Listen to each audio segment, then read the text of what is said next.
François poussa la porte de la brasserie 13, trouva une table vide près d'un palmier nain et s'assit. Un garçon surgit, posa d'autorité devant lui un plat fumant.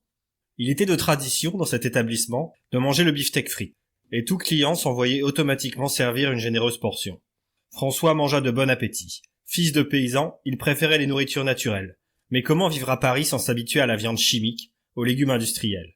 L'humanité ne cultivait presque plus rien en terre.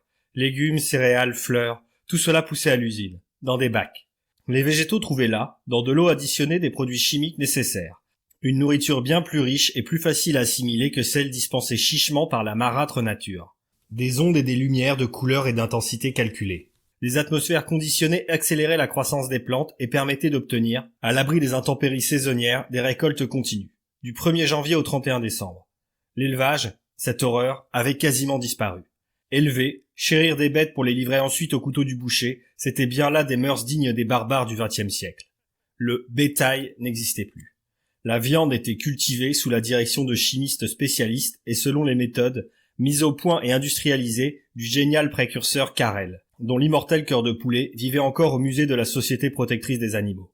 Le produit de cette fabrication était une viande parfaite, tendre, sans tendons, ni peau ni graisse, et d'une grande variété de goûts.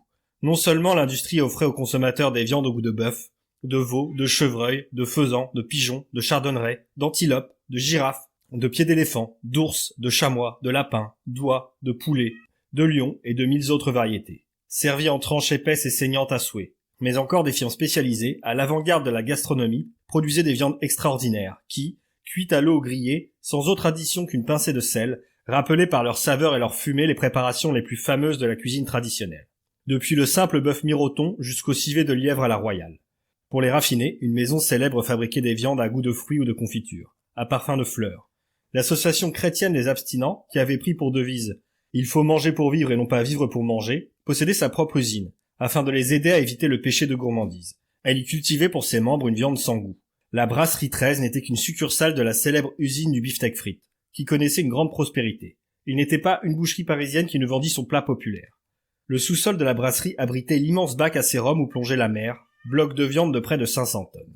Un dispositif automatique la taillait en forme de cube et lui coupait, toutes les heures, une tranche gigantesque sur chaque face. Elle repoussait indéfiniment. Une galerie courait autour du bac. Le dimanche, le bon peuple consommateur était admis à circuler.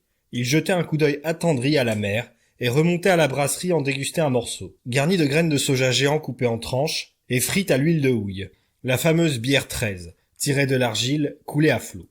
François, son beefsteak achevé, se fit servir une omelette et un entremets au lait. Il ne serait pas venu à l'idée des Européens du XXe siècle de manger des fœtus de mouton ou des veaux mornés. Ils dévoraient pourtant des œufs de poule. Une partie de leur nourriture dépendait du derrière de ces volatiles. Un procédé analogue à celui de la fabrication des viandes libéra l'humanité de cette suggestion. Des usines livrèrent le jaune et le blanc d'œufs, séparés, en flacons.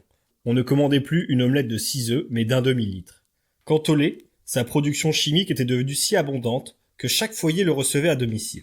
À côté de l'eau chaude, de l'eau froide et de l'eau glacée, par canalisation. Il suffisait d'adapter au robinet de lait un ravissant petit instrument chromé pour obtenir, en quelques minutes, une motte d'excellent beurre. Toute installation comportait un robinet bas, muni d'un dispositif tiédisseur, auquel s'ajustait une tétine. Les mères y alimentaient leurs chers nourrissons. François Deschamps, restaurait, prit le chemin de son domicile. Montparnasse sommeillait, bercé d'un océan de bruit. L'air, le sol, les murs, vibraient d'un bruit continu.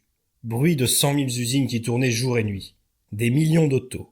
Des innombrables avions qui parcouraient le ciel. Des panneaux hurleurs de la publicité parlante. Des postes de radio qui versaient par toutes les fenêtres ouvertes leurs chansons, leur musique et les voix enflées des speakers. Tout cela composait un grondement énorme et confus auquel les oreilles s'habituaient vite, et qui couvrait les simples bruits de vie, d'amour et de mort des 25 millions d'êtres humains entassés dans les maisons et dans les rues. Extrait de Ravage de René Barjavel, 1943.